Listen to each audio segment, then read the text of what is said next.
TDP కార్యాలయంలో మంత్రి పార్థసారథి ఆధ్వర్యంలో ప్రజా దర్బార్ నిర్వహించారు.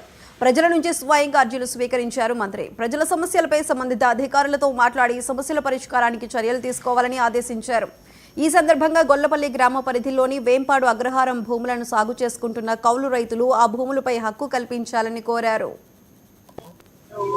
ప్రజా దర్బార్లో మినిస్టర్ గారికి, పోలీస్ పార్థసారథి గారికి, ఏలూరు జిల్లా నూజివీడు మండలం గొల్లపల్లి శివారు వేపాడ అగ్రహారం నంది రైతులకి దేవస్థానం అధికారులు చేస్తున్న ఇబ్బందుల్ని ఆయన దృష్టికి తేవడం జరిగింది.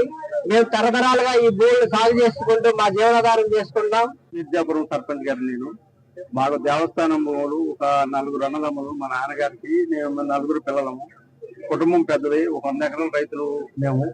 100 మంది రైతులు ఉంటాం. మా నాన్నగారికి మేము అందరం కలిసి దాని నిమిత్తం దేవస్థానం వాళ్ళు మమ్మల్ని శుభ్రంగా ఎప్పుడు దేవస్థానానికి డబ్బులు కట్టమని వేధిస్తున్నారు. తరతరాల నుంచి మేము సాగులు చేసుకుంటూ వస్తున్నాము. బీడు భూములన్నీ సాగు నుంచి బోర్లు వేసుకుని పంట పండిస్తూ ఉంటే ఇవాళ వచ్చి దేవస్థానం మాది అని చెప్పి అట్లని జరిగి మమ్మల్ని కౌలు కట్టమని అడుగుతున్నారు. కౌలు కడతామండి, మాకు శాశ్వత నివారణ కల్పిస్తామని అడుగుతున్నాము. కల్పించకపోగా మమ్మల్ని ఇబ్బంది పెడుతున్నారు. ఆ హక్కు అనేది లేకుండా మేమేం చేయాలో మాకు అర్థం కావట్లేదండి.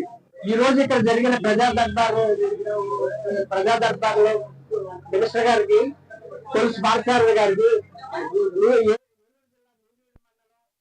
గ్రామాభివృద్ధి ధ్యేయంగా కూటమి ప్రభుత్వం